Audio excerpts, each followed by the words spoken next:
Okey. Selain ni saya ambil daripada kalau ramai orang pernah pergi kursus cuti daripada pegawai ni, Puan Maheshwara ni adalah pakar cuti lah dalam perkhidmatan awam ni. Saya memang biasa rujuk je dengan dia. Okey, kenapa saya nak buat untuk cuti ni sebab saya ada mendapat beberapa soalan ramai jugalah yang datang bertanya daripada pegawai, daripada PSM tentang bab cuti ni. Terutamanya tentang mereka yang diluluskan cuti belajar. Dorang tak tahu pun yang dorang boleh mendapat cuti 7 hari, maksimum 7 hari selepasnya tamat belajar 12 bulan, bagi cuti belajar yang melebihi 12 bulan. Tetapi mereka diarahkan dan dinasihatkan untuk habiskan je cuti rehat yang berkelayakan sebelum mula cuti belajar tu. Dia cakap, "Habiskan je." Saya tanya dengan sisi saya cakap, "Habiskan je cuti rehat tu, nanti cuti tu burn." Ya, memang cuti tu burn tetapi sekiranya ada simpan, tu nanti nak pergi. Sebelum mula cuti belajar, kena simpan dulu sekurang-kurangnya maksimum 7 hari untuk melayakkan mendapat cuti selepas tamatnya cuti belajar melebihi 12 bulan tu, maksimum pada 7 hari. Itu ramai juga yang tak tahu dan juga ramai juga PSM yang telah salah memberi info kepada pegawai-pegawai. Saya tak cakap jabatan mana ke, agensi mana ke, saya cakap secara general, okey? Saya teruskan dengan tajuk cuti yang lain. InsyaAllah mungkin nanti akan ada yang mungkinlah ada tajuk cuti yang saya rasa yang ini yang saya perlu share kepada semua orang. Siapa yang ada ni kan, saya tak tahu ramai saya nampak tadi dah live dah ni. Siapa yang ada alhamdulillah rezeki. Okey, cuti kita ada cuti kerana perkhidmatan, cuti sebab perubatan, cuti tidak berekod, tanpa rekod dan juga cuti-cuti lain. Okey? Cuti yang diberi kerana perkhidmatan ada, cuti separuh gaji, tanpa gaji, cuti rehat khas, cuti rehat tahunan, cuti penggal persekolahan. Untuk kita tak adalah cuti rehat khas dengan penggal persekolahan.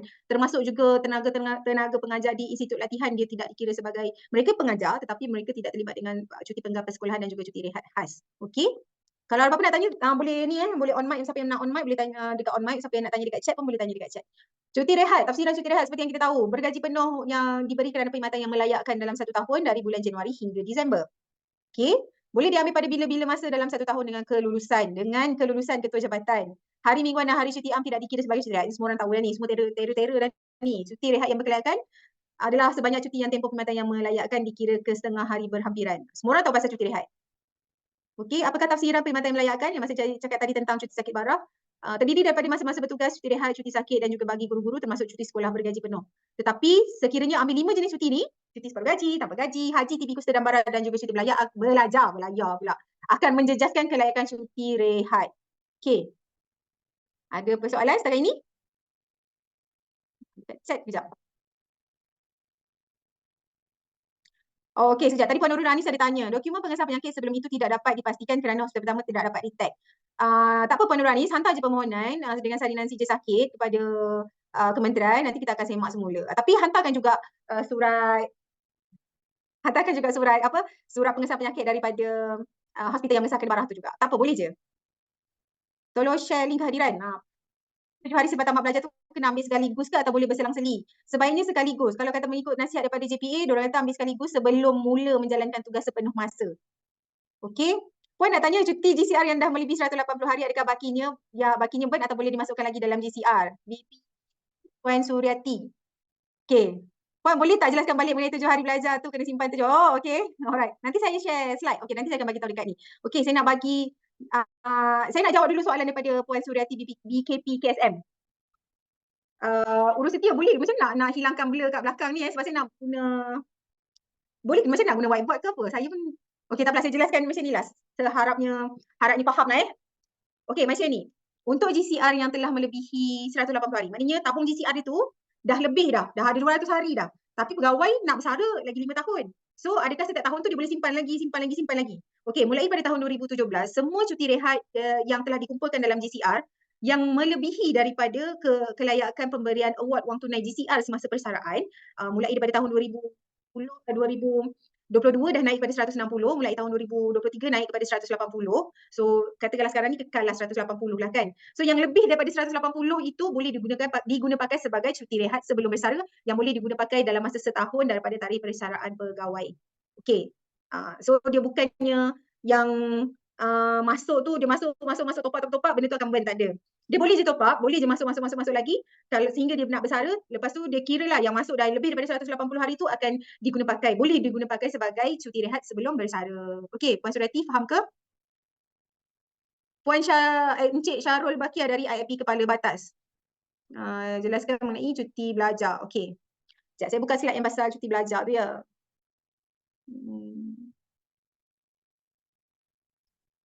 Cuti sakit.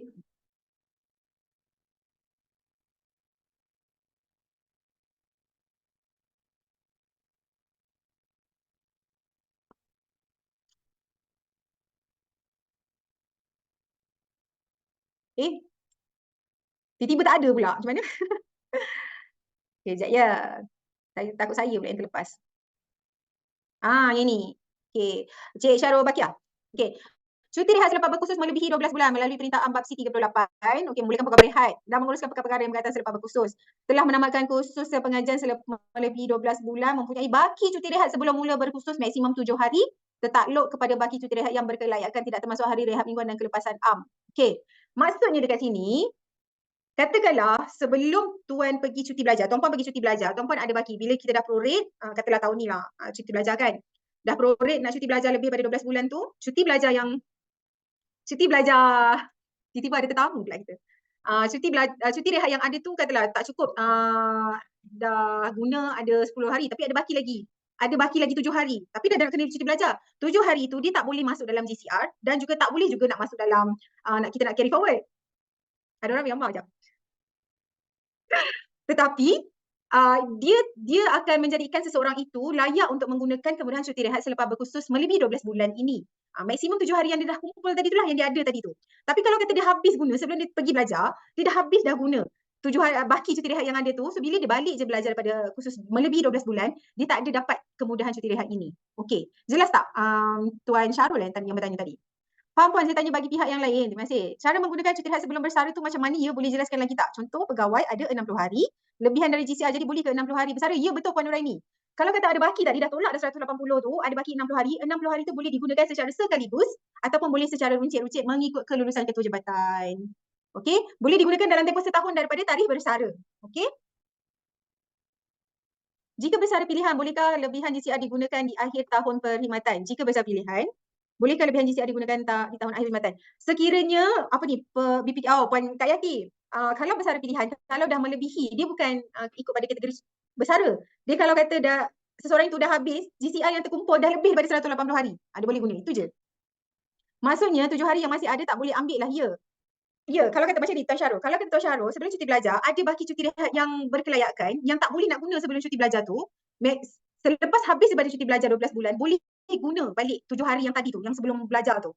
So boleh guna balik selepas dia tamat belajar, maksimum pada 7 hari sahaja. Habis cuti belajar boleh guna 7 hari tu, lepas tu baru menjalankan tugas. Walaupun kalau lah kata dah dapat dah surat penempatan lah daripada pihak JPA, sekiranya ada baki, memang boleh digunakan 7 hari tersebut. Kemudahan cuti rehat tersebut.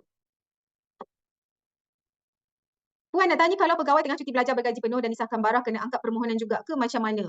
Ya, kena angkat juga permohonan pegawai kepada kementerian lah untuk kelulusan cuti barah. Kebiasaannya mereka akan hantar permohonan kepada pihak yang memberi kelulusan cuti belajar untuk menangguhkan pengajian bagi rawatan barah. Kebiasaan macam tu. Jadi bila penangguhan dibuat cuti belajar itu ada penangguhan, so in the middle tu dia kena ada kelulusan cuti barah. Sama juga kes kalau kata seseorang itu dia nak cuti bersalin dalam tempoh dia cuti belajar. So diorang kena pendekkan ataupun bukan pendekkan, tangguhkan cuti belajar untuk menggunakan kemudahan cuti bersalin.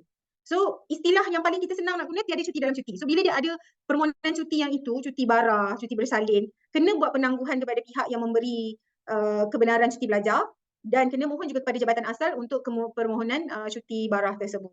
Okey? Cuti belajar 7 hari tu boleh jadi luput ke? Dia akan luput cuti belajar 7 hari. Dia bukan cuti belajar 7 hari Puan Siti Fatimah dari Atik Batu Pahat. Dia bukan cuti belajar. Dia istilahnya adalah cuti rehat selepas tamat belajar lebih bulan. Memang panjang lah. Dia cuti rehat selepas berkursus lebih 12 bulan. Short form dia pun saya tak jumpa lagi short form dia. Tapi dia luput sekiranya seseorang itu, dia macam ni. Cuti rehat kita yang betul, cuti rehat sebelum pergi belajar tu, dia memang akan burn. Bila mana kita tak habis guna sebelum kita pergi belajar. Okay, dia burn. Tetapi kalau ada baki, yang burn tu tadi, dia ada baki, dan bila dia tamat cuti belajar 12 bulan ni, dia naik kerja, dia naik daripada habis belajar, kita akan tengok sebelum dia belajar dia ada baki cuti tak. Kalau dia ada baki cuti, dia boleh guna untuk selepas dia belajar. Dia punya lengkok-lengkok dekat sini. Okay, so dia akan boleh guna untuk cuti belajar, cuti rehat selepas dia tamat berkursus atau cuti belajar selepas 12 bulan. Okay, jelas tak Puan Siti Fatimah? Tu saya cakap ramai nak susah betul. Ramai orang tak faham tentang cuti belajar ni dan ramai orang salah guna. Assalamualaikum. Mana tadi? Waalaikumsalam, ya. Puan minta maaf nak tanya balik yang pasal 7 hari. Boleh kuat sikit tak Puan? Tak Puan boleh kuat sikit tak? Hello, Puan. Okey. Dengar. Okey, maksud dia macam ni. Kita masih ada baki rehat 7 hari sebelum kita berkursus tu. Maksud dia baru boleh ambil kan selepas habis belajar. Betul? Okey, lepas Betul? tu yang macam admin ni, kami nak catat Aha. dalam buku dan Hermes 7 hari tu dalam kategori apa? Dia kategori luput juga. Dia akan meluput. Oh, luput lah.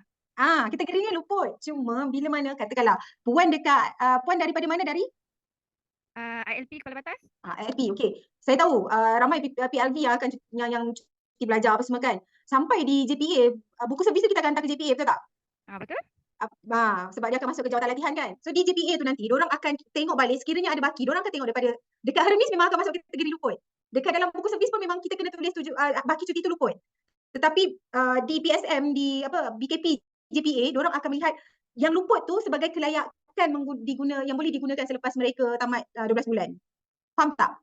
Okey, maksud dia kalau siapa yang tak ada 7 hari tu, maksud dia tak boleh ambil lah kan? Betul. Okey, terima kasih. Okey, sama. Tapi kalau dari segi penulisan dan juga dekat Hermes, penulisan buku dan Hermes memang kita kena tulis dia luput. Sebab dia memang cuti rehat tu memang luput. Okey? Alright, daripada SPTK Sungai Petani. Pegawai telah sambung belajar secara PJJ dengan kelas pada hari Sabtu dan Ahad, hari cuti mingguan. Dalam keadaan ini, pegawai mengambil keputusan untuk tidak mengambil cuti tanpa rekod walaupun semasa menduduki peperiksaan pada hari bekerja. Sebaliknya, mengambil cuti rehat semasa menduduki peperiksaan. Adakah boleh berbuat demikian atau kena mohon juga cuti tanpa rekod itu dalam tempoh pengajian PJJ? Okey. Saya pujilah daripada PTK Sungai Petani ni, Encik Rokit, encik ke puan ni tidak pasti daripada PTK Sungai Petani ni, dia tahu apa dia nak tanya, dia tahu soalan dia tahu apa benda yang sebenarnya yang saya, sebelum saya tanya dia dah jawab dah. Okey. So dia macam ni, pertamanya kita buka slide tentang yang cuti khusus sambilan. Tadi ada tadi. Baik kita baca teruslah. Nak pergi satu-satu, biasanya korang tuan-puan nak tahu tentang apa yang tuan-puan nak dengar. Tapi nanti ada masa kita sambung kepada lain-lain jenis cuti. Okey, sekejap ya. Cuti mengambil peperiksaan tu nanti kita pergi kepada cuti. Okey, cuti ni. Cuti khusus sambilan kepada pegawai yang mengikuti pengajian secara sambilan ataupun PJJ lah, pengajian jarak jauh. Bukan perkahwinan jarak jauh tau. Pengajian jarak jauh PJJ di IPT dalam negara. Okey, menghadiri kursus intensif. Tujuannya adalah untuk menghadiri kursus intensif sepenuh masa, mengikuti pengajian dalam apa juga bidang di peringkat diploma, ijazah pertama dan ijazah lanjutan. Okey, syaratnya adalah pegawai lantikan tetap dan telah disahkan dalam perkhidmatan. Kursus yang diikuti diiktiraf oleh Kerajaan Malaysia, IPTA ataupun IPTS tersebut berdaftar dengan Kementerian Pengajian Tinggi. Perlu mendapatkan kebenaran bertulis. Yang ni yang pentingnya lah. Perlu mendapatkan kebenaran bertulis untuk mengikuti kursus secara sambilan daripada Ketua Jabatan, dicatatkan dalam kenyataan perkhidmatan dan kenyataan cuti. Sekiranya kursus intensif tersebut jatuh pada cuti umum, maka tidak boleh digantikan dengan cuti tanpa rekod pada hari tersebutnya. Tidak meliputi hari perjalanan dan pergi balik. Okey? Sambungannya, Ketua Jabatan boleh mempertimbangkan pemberian kemudahan ini kerana kemudahan ini bukannya satu hak mutlak pegawai. Maknanya kalau kata Ketua Jabatan pertimbangkan baru dia boleh lah. Dia tak boleh lah cakap, saya dah habis duit dah ni nak bayar belajar dekat Universiti Sains Malaysia ni, USM ni, no jauh kat utara no. Tapi Ketua Jabatan tak benarkan, maka Ketua Jabatan ada hak untuk mempertimbang atau tidak mempertimbangkan pemberian kemudahan ini. Okey? Ianya kemudahan ini mestilah digunakan pada tahun semasa, tidak boleh pada tahun hadapan, meliputi modul kuliah, tutorial, seminar, bengkel, kolokium dan latihan amat atau latihan industri yang kurang daripada 30 hari. Okey, berapa banyak kemudahan dia adalah tidak melebihi 30 hari dalam satu tahun pengajian, maksimum 2 kali sepanjang perkhidmatan. Kalau kita dah pernah guna diploma, boleh gunakan ijazah. Kalau guna ijazah, tak boleh, dah 2 tu dah tak boleh guna dekat ijazah lanjutan. Okey, berbalik kepada persoalan daripada Sungai Petani tadi. Mana tadi soalan dia?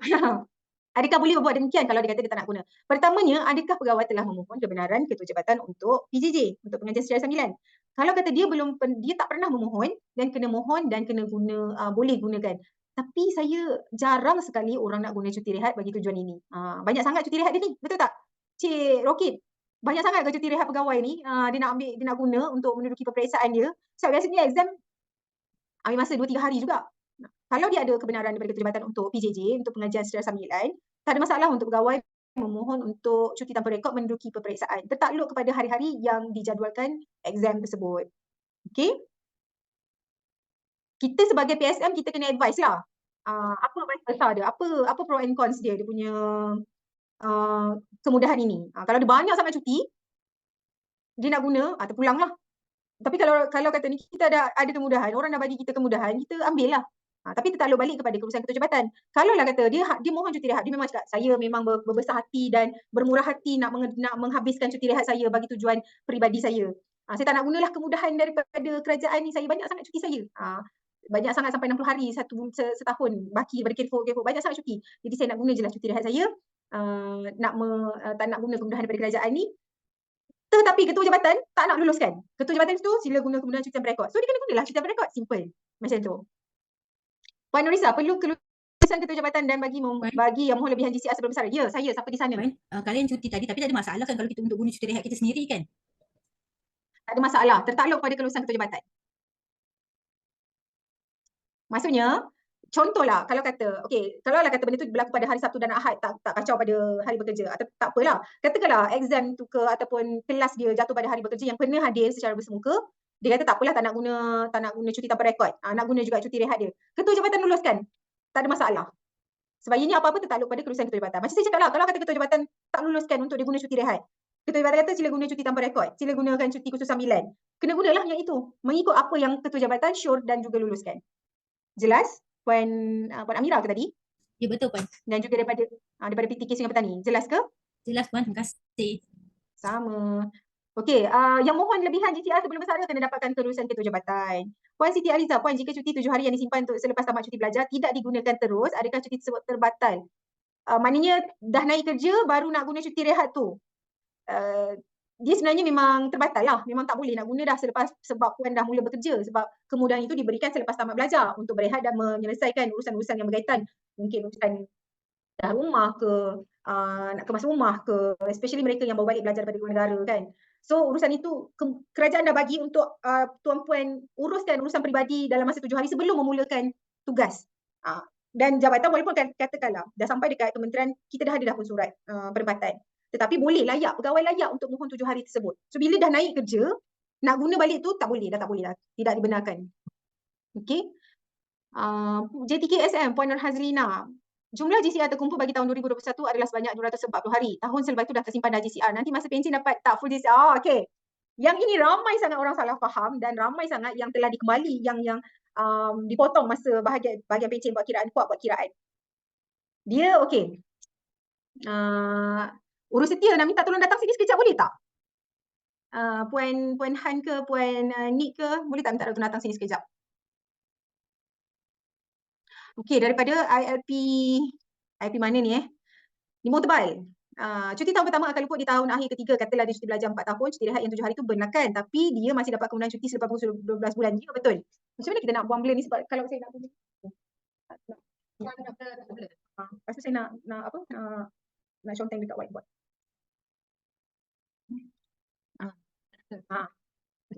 Okey, nampak tak? Kalau saya tulis nampak tak? Nampak? Saya takut korang tak nampak lah. Aku kena depan sikit.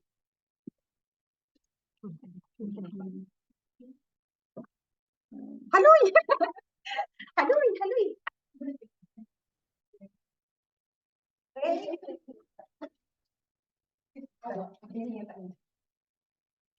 Nampak tak? Nampak? Tak nampak. Sekejap, ke whiteboard, ke marker. Alah, lagi tak nampak. Marker tu kot. Sekejap ambil marker. Sama-sama. Dia ada nampak, dia tak nampak. Saya nak tunjuk supaya nampak. Sebab ni yang GCR ni sangat ramai yang tak jelas tentang urusan tersebut. Ramai yang salah faham tentang macam mana nak kira, macam mana nak justifikan GCR tersebut. So, sementara diorang nak pergi cari whiteboard marker yang terang sikit, saya cerita dulu. Saya tanya saya ni, mana tadi? Tadi soalan tadi, sorry saya terlepas. Maaf, baru masuk ada link kehadiran tak? Cuba tengok kat depan yang diorang pin kan tu. Okay. Kena buat perkongsian ilmu lagi ni pasal kemudahan cuti ni buat minggu depan pula ke? Kering tekak. Kering tekak bulan puasa ni. Daripada IIP Kangar. Kering tekak saya. Tak kesian ke kat saya? Lepas ni insyaAllah. Saya ada lagi satu slot tapi bukan tajuk cuti. Saya tak ingat tajuk apa.